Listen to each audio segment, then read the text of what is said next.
रोचक और मनोरंजक कहानियों की श्रृंखला में लीजिए आज सुनते हैं महान कहानीकार मुंशी प्रेमचंद जी की एक और नायाब कहानी जिसका नाम है बालक। तो लीजिए प्रारंभ है कहानी। गंगू को लोग ब्राह्मण कहते हैं और वह अपने को ब्राह्मण समझता भी है। मेरे सईस और खिदमतगार मुझे दूर से सलाम करते हैं। गंगू मुझे कभी सलाम नहीं करता। वह शायद मुझसे पालागन की आशा रखता है। मेरा जूठा गिलास कभी हाथ से नहीं छूता और न मेरी कभी इतनी हिम्मत हुई कि उससे पंखा झलने को कहूँ। जब मैं पसीने से तर होता हूँ और वहाँ कोई दूसरा आदमी नहीं होता तो गंगू आप ही आप पंखा उठा लेता है, लेकिन उसकी वह मुद्रा यह भाव स्पष्ट कर देती है कि मुझ पर कोई एहसान कर रहा है और मैं भी न जाने क्यों फौरन ही उसके हाथ से पंखा छीन लेता हूँ। उग्र स्वभाव का मनुष्य है, किसी की बात नहीं सह सकता। ऐसे बहुत कम आदमी होंगे जिनसे उसकी मित्रता हो, पर सईस और खिदमतगार का साथ बैठना शायद वह अपमानजनक समझता है। मैंने उसे किसी से मिलते जुलते नहीं देखा। आश्चर्य यह है कि उसे भंग बूटी से प्रेम नहीं, जो इस श्रेणी के मनुष्यों में एक साधारण गुण है। मैंने उसे कभी पूजा पाठ करते या नदी में स्नान करते नहीं देखा। बिल्कुल निरक्षर है, लेकिन फिर भी वह ब्राह्मण है और चाहता है कि दुनिया उसकी प्रतिष्ठा तथा सेवा करे।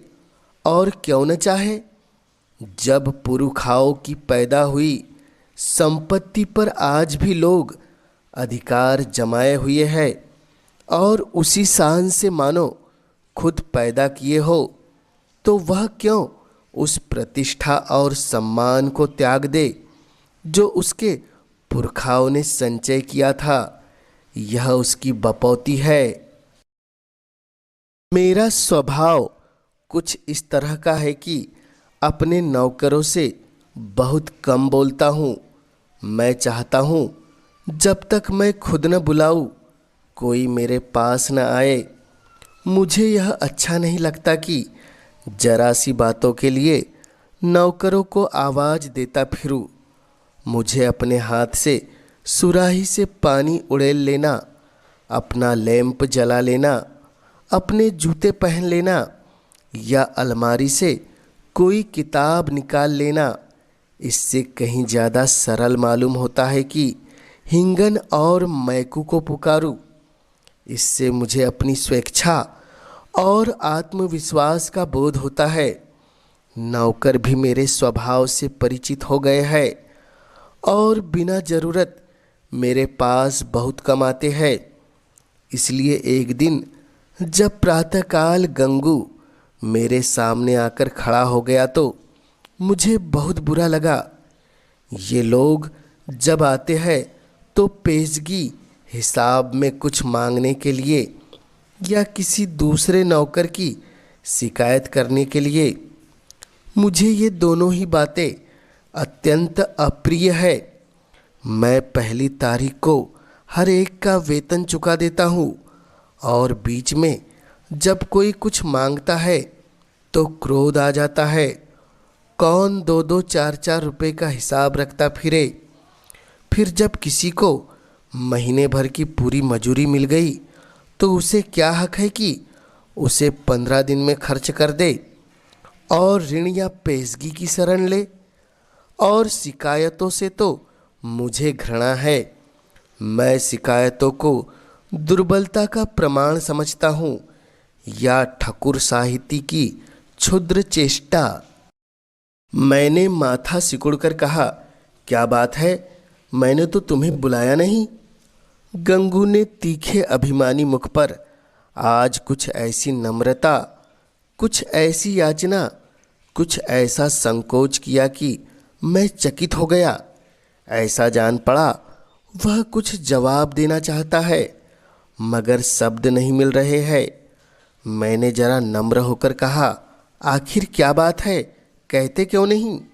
तुम जानते हो यह मेरे टहलने का समय है, मुझे देर हो रही है।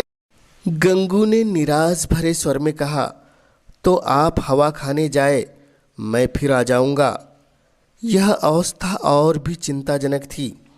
इस जल्दी में तो वह एक क्षण में अपना वृतांत कह सुनाएगा। वह जानता है कि मुझे ज़्यादा अवकाश नहीं है। दूसरे अवसर पर तो दुष्ट घंटों रोएंगे। मेरे कुछ लिखने पढ़ने को तो वह शायद कुछ काम समझते हो, लेकिन विचार को, जो मेरे लिए सबसे कठिन साधना है, वह मेरे विश्राम का समय समझता है। वह उसी वक्त आकर मेरे सिर पर सवार हो जाएगा। मैंने निर्दयता के साथ कहा, क्या कुछ पेशगी मांगने आए हो? मैं पेशगी नहीं देता। जी नहीं सरकार, मैंने तो कभी पेशगी नहीं मांगा। तो क्या किसी की शिकायत करना चाहते हो? मुझे शिकायतों से घृणा है। जी नहीं सरकार, मैंने तो कभी किसी की शिकायत नहीं की। गंगू ने अपना दिल मजबूत किया। उसकी आकृति से स्पष्ट झलक रहा था, मानो वह कोई छलांग मारने के लिए अपनी सारी शक्तियों को एकत्रित कर रहा हो, और लड़खड़ाती हुई आवाज़ में बोला, मुझे आप छुट्टी दे दो, मैं आपकी नौकरी अब न कर सकूँगा। यह इस तरह का पहला प्रस्ताव था जो मेरे कानों में पड़ा। मेरे आत्म अभिमान को चोट लगी। मैं जब अपने को मनुष्यता का पुतला समझता हूँ, अपने नौकरों को कभी कटु वचन नहीं कहता, अपने स्वामित्व को यथासाध्य म्यान में रखने की चेष्टा करता हूँ, तब मैं इस प्रस्ताव पर क्यों न विस्मित हो जाता। कठोर स्वर में बोला, क्यों, क्या शिकायत है? आपने तो हुजूर जैसा अच्छा स्वभाव पाया है, वैसा क्या कोई पाएगा। लेकिन बात ऐसी आ पड़ी है कि अब मैं आपके यहाँ नहीं रह सकता। ऐसा न हो कि पीछे से कोई बात हो जाए तो आपकी बदनामी हो। मैं नहीं चाहता कि मेरी वजह से आपकी आबरू को बट्टा लगे। मेरे दिल में उलझन पैदा हुई। जिज्ञासा की अग्नि प्रचंड हो गई। आत्मसमर्पण के भाव से बरामदे में पड़ी हुई कुर्सी पर बैठकर बोला, तुम तो पहेलियाँ बुझवा रहे हो, साफ साफ क्यों नहीं कहते, क्या मामला है? गंगू ने बड़ी नम्रता से कहा, बात यह है कि वह स्त्री जो अभी विधवा आश्रम से निकाल दी गई है, वह गोमती देवी। वह चुप हो गया। मैंने अधीर होकर कहा, हाँ, निकाल दी गई है, तो फिर तुम्हारी नौकरी से उसका क्या संबंध? गंगू ने जैसे अपने सिर का भारी बोझ जमीन पर पटक दिया। मैं उससे ब्याह करना चाहता हूँ बाबूजी। मैं विस्मय से उसका मुंह ताकने लगा। यह पुराने विचारों का पोंगा ब्राह्मण, जिसे नई सभ्यता की हवा तक न लगी, उस कुल्टा से विवाह करने जा रहा है, जिसे कोई भला आदमी अपने घर में कदम भी नहीं रखने देगा। गोमती ने मोहल्ले के शांत वातावरण में थोड़ी सी हलचल पैदा कर दी। कई साल पहले वह विधवा आश्रम आई थी। 3 बार आश्रम के कर्मचारियों ने उसका विवाह करा दिया था, पर हर बार वह महीने 15 दिन के बाद भाग आई थी। यहाँ तक कि आश्रम के मंत्री ने अब की बार उसे आश्रम से निकाल दिया था। तब से वह इसी मोहल्ले में एक कोठरी लेकर रहती थी और सारे मोहल्ले के सोहदों के लिए मनोरंजन का केंद्र बनी हुई थी। मुझे गंगू की सरलता पर क्रोध भी आया और दया भी। इस गधे को सारी दुनिया में कोई स्त्री ही नहीं मिलती थी जो इससे ब्याह करने जा रहा है। जब वह 3 बार पतियों के पास से भाग आई तो इसके पास कितने दिन रहेगी? कोई गांठ का पूरा आदमी होता तो एक बात भी थी, शायद साल 6 महीने टिक जाती। यह तो निपट आँख का अंधा है, 1 सप्ताह भी तो निभाना होगा। मैंने चेतावनी के भाव से पूछा, तुम्हें इस स्त्री के जीवन कथा कुछ मालूम है? गंगू ने आंखों देखी बात की तरह कहा, सब झूठ है सरकार। लोगों ने हक नाहक उसको बदनाम कर दिया है।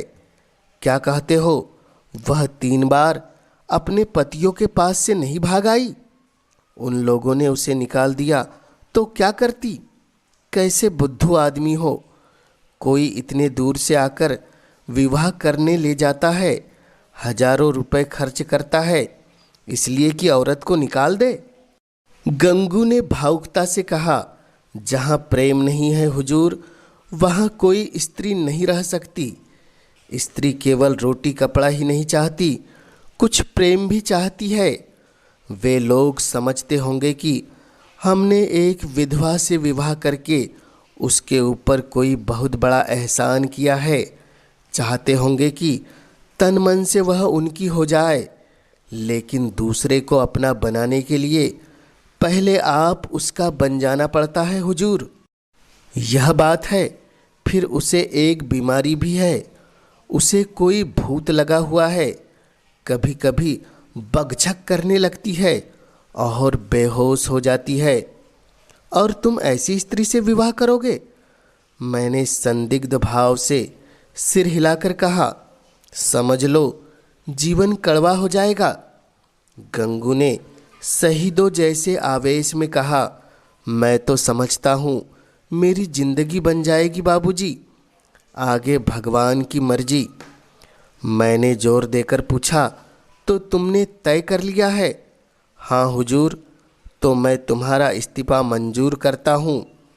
मैं निरर्थक रूढ़ियों और व्यर्थ के बंधनों का दास नहीं हूँ, लेकिन जो आदमी एक दुष्टा से विवाह करे उसे अपने यहाँ रखना वास्तव में जटिल समस्या थी। आए दिन टंडे बखेड़े होंगे, नई नई उलझनें पैदा होगी। कभी पुलिस दौड़ कर आएगी, कभी मुकदमे खड़े होंगे, संभव है चोरी की वारदातें भी हो। इस दलदल से दूर रहना ही अच्छा। गंगू क्षुधा पीड़ित प्राणी की भांति रोटी का टुकड़ा देखकर उसकी ओर लपक रहा है। रोटी जूठी है, सूखी हुई है, खाने योग्य नहीं है, इसकी उसे परवाह नहीं।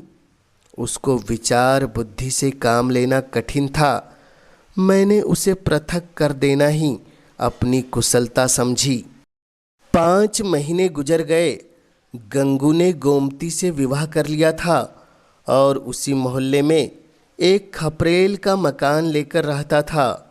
वह अब चाट का खोंचा लगाकर गुजर बसर करता था। मुझे जब कभी बाजार में मिल जाता तो मैं उसका क्षेम कुशल पूछता।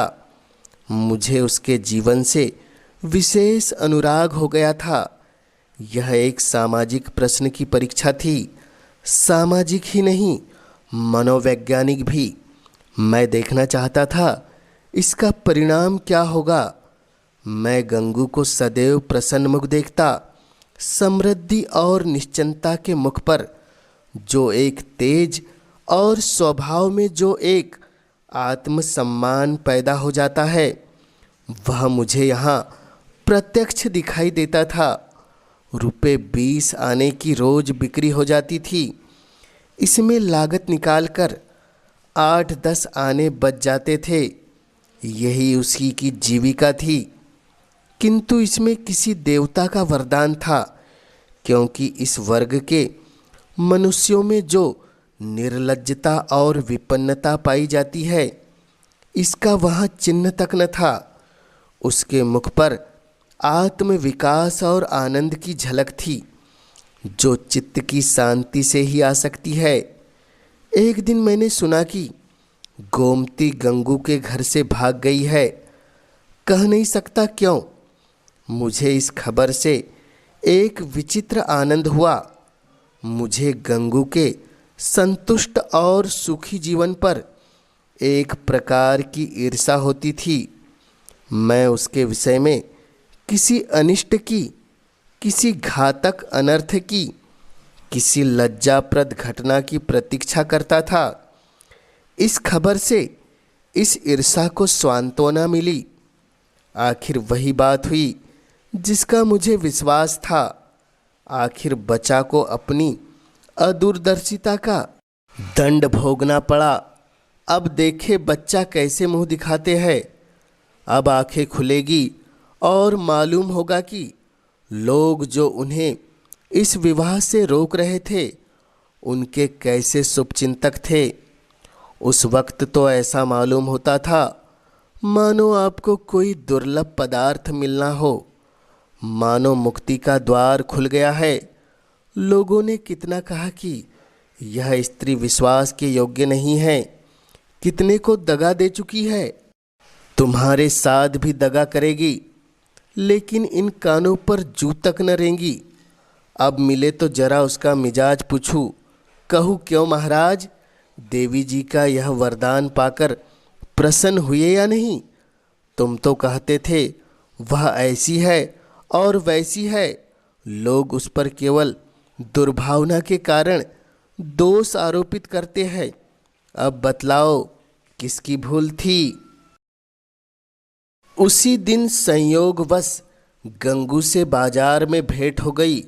घबराया हुआ था, बदहवास था, बिल्कुल खोया हुआ। मुझे देखते ही उसकी आंखों में आंसू भर आए।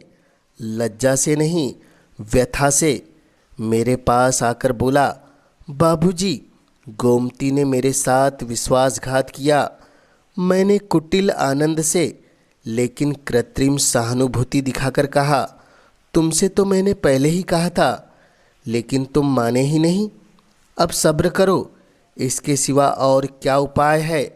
रुपए पैसे ले गई या कुछ छोड़ गई। गंगू ने छाती पर हाथ रखा। ऐसा जान पड़ा मानो मेरे इस प्रश्न ने उसके हृदय को विदीर्ण कर दिया। अरे बाबूजी, ऐसा न कहिए, उसने धेले की भी चीज नहीं छुई। अपना जो कुछ था वह भी छोड़ गई। न जाने मुझसे क्या बुराई देखी। मैं उसके योग्य न था और क्या कहूँ। वह पढ़ी लिखी थी, मैं करिया अक्षर भैंस बराबर। मेरे साथ इतने दिन रही, यही बहुत था। कुछ दिन और उसके साथ रह जाता तो आदमी बन जाता था। उसका आपसे कहाँ तक बखान करूँ हुजूर। औरों के लिए चाहे जो भी रही हो, मेरे लिए तो किसी देवता का आशीर्वाद थी।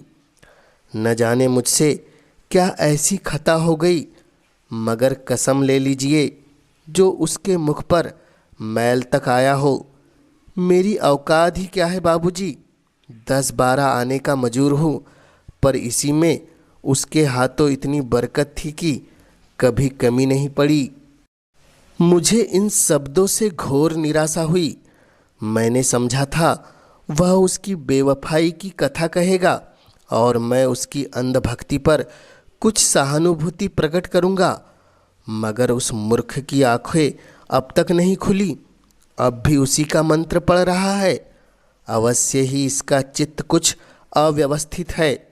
मैंने कुटिल परिहास आरंभ किया तो तुम्हारे घर से कुछ नहीं ले गई। कुछ भी नहीं बाबूजी, धेली की भी चीज नहीं। और तुमसे प्रेम भी बहुत करती थी। अब आपसे क्या कहूँ बाबूजी, वह प्रेम तो मरते दम तक याद रहेगा।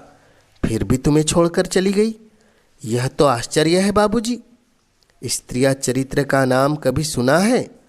अरे बाबूजी, ऐसा न कहिए। मेरी गर्दन पर कोई छुरी रख दे तो भी मैं उसका यश ही गाऊंगा। तो फिर ढूंढ निकालो। हाँ मालिक, जब तक उसे ढूंढ न लाऊंगा मुझे चैन न आएगा। मुझे इतना मालूम हो जाए कि कहाँ है, फिर तो मैं उसे ही लाऊंगा। और बाबूजी, मेरा दिल कहता है कि वह आएगी जरूर। देख लीजिए, वह मुझसे रूठ कर नहीं गई, लेकिन दिल नहीं मानता। जाता हूँ, महीने 2 महीने जंगल पहाड़ की धूल छानूंगा, जीता रहा तो फिर आपकी सेवा में आऊँगा। यह कहकर वह उन्माद की दशा में एक तरफ चल दिया। इसके बाद मुझे एक ज़रूरत से नैनीताल जाना पड़ा, सैर करने के लिए नहीं। 1 महीने के बाद लौटा और अभी कपड़े भी उतारने पाया था कि देखता हूँ गंगू एक नवजात शिशु को गोद में लिए खड़ा है। शायद कृष्ण को पाकर नंद भी इतने पुलकित न हुए होंगे। मालूम होता था उसके रोम रोम से आनंद फूट पड़ता है। चेहरे और आँखों से कृतज्ञता और श्रद्धा के राग से निकल रहे थे। कुछ वही भाव था जो किसी क्षुधा पीड़ित भिक्षुक के चेहरे पर भरपेट भोजन करने के बाद नजर आता है। मैंने पूछा, कहो महाराज, गोमती देवी का कुछ पता लगा? तुम तो बाहर गए थे। गंगू ने आपे न समाते हुए जवाब दिया, हाँ बाबूजी, आपके आशीर्वाद से ढूंढ लाया। लखनऊ के जनाने अस्पताल में मिली। यहाँ एक सहेली से कह गई थी कि अगर वह बहुत घबराए तो बतला देना। मैं सुनते ही लखनऊ भागा और उसे घसीट लाया। घाते में यह बच्चा भी मिल गया। उसने बच्चे को उठाकर मेरी तरफ बढ़ाया, मानो कोई खिलाड़ी तमगा पाकर दिखा रहा हो। मैंने उपहास के भाव से पूछा, अच्छा यह लड़का भी मिल गया? शायद इसलिए ही वह यहाँ से भागी थी। है तो तुम्हारा ही लड़का। मेरा काहे को बाबूजी, आपका है, भगवान का है। तो लखनऊ में पैदा हुआ? हाँ बाबूजी, अभी तो कुल 1 महीने का है। तुम्हारे ब्याह हुए कितने दिन हुए? यह 7वां महीना जा रहा है। तो शादी के 6 महीने पैदा हुआ। और क्या बाबूजी, फिर भी तुम्हारा लड़का है? हाँ जी। कैसे बेसिर की बात कर रहे हो? मालूम नहीं वह मेरा आशय समझ रहा था या बन रहा था। उसी निष्कपट भाव से बोला, मरते मरते बची बाबूजी, नया जन्म हुआ। 3 दिन 3 रात छटपटाती रही, कुछ न पूछिए। मैंने अब जरा व्यंग भाव से कहा, लेकिन 6 महीने में लड़का होते आज ही सुना। यह चोट निशाने पर जा बैठी। मुस्कुराकर बोला, अच्छा वह बात, मुझे तो उसका ध्यान भी नहीं आया। इसी भय से तो गोमती भागी थी। मैंने कहा, गोमती, अगर तुम्हारा मन मुझसे नहीं मिलता तो तुम मुझे छोड़ दो। मैं अभी चला जाऊंगा और फिर कभी तुम्हारे पास न आऊँगा। तुमको जब कुछ काम पड़े तो मुझे लिखना, मैं भरसक तुम्हारी मदद करूँगा। मुझे तुमसे कुछ मलाल नहीं है। मेरी आँखों में तुम अब भी उतनी ही भली हो। अब भी मैं तुम्हें उतना ही चाहता हूँ। नहीं, अब मैं तुम्हें और ज़्यादा चाहता हूँ। लेकिन अगर तुम्हारा मन मुझसे फिर नहीं गया तो मेरे साथ चलो। गंगू जीते जी तुमसे बेवफाई नहीं करेगा। मैंने तुमसे इसलिए विवाह नहीं किया कि तुम देवी हो, बल्कि इसलिए कि मैं तुम्हें चाहता था और सोचता था कि तुम भी मुझे चाहती हो। यह बच्चा मेरा बच्चा है, मेरा अपना बच्चा है। मैंने एक बोया हुआ खेत लिया तो क्या उसकी फसल को इसलिए छोड़ दूंगा कि उसे किसी दूसरे ने बोया था? यह कहकर उसने जोर से ठट्टा मारा। मैं कपड़े उतारना भूल गया। कह नहीं सकता क्यों मेरी आंखें सजल हो गई। न जाने वह कौन सी शक्ति थी जिसने मेरी मनोगत घृणा को दबाकर मेरे हाथों को बढ़ा दिया। मैंने उस निष्कलंक बालक को गोद में ले लिया और इतने प्यार से उसका चुंबन लिया कि शायद अपने बच्चों का भी कभी न लिया होगा। गंगू बोला, बाबूजी, आप बड़े सज्जन हैं। मैं गोमती से बार बार आपका बखान किया करता हूँ। कहता हूँ चल एक बार उनके दर्शन करा, लेकिन मारे लाज के आती ही नहीं। मैं और सज्जन, अपनी सज्जनता का पर्दा आज मेरी आंखों से हटा। मैंने भक्ति में डूबे हुए स्वर में कहा, नहीं जी, मेरे जैसे कुलसुत मनुष्य के पास वह क्या आएगी। चलो मैं उनके दर्शन करने चलता हूँ। तुम मुझे सज्जन समझते हो, मैं ऊपर से सज्जन हूँ पर दिल का कमीना हूँ। असली सज्जनता तुम में है और यह बालक वह फूल है जिससे तुम्हारी सज्जनता की महक निकल रही है। मैं बच्चे को छाती से लगाए हुए गंगू के साथ चला, गंगू के साथ चला।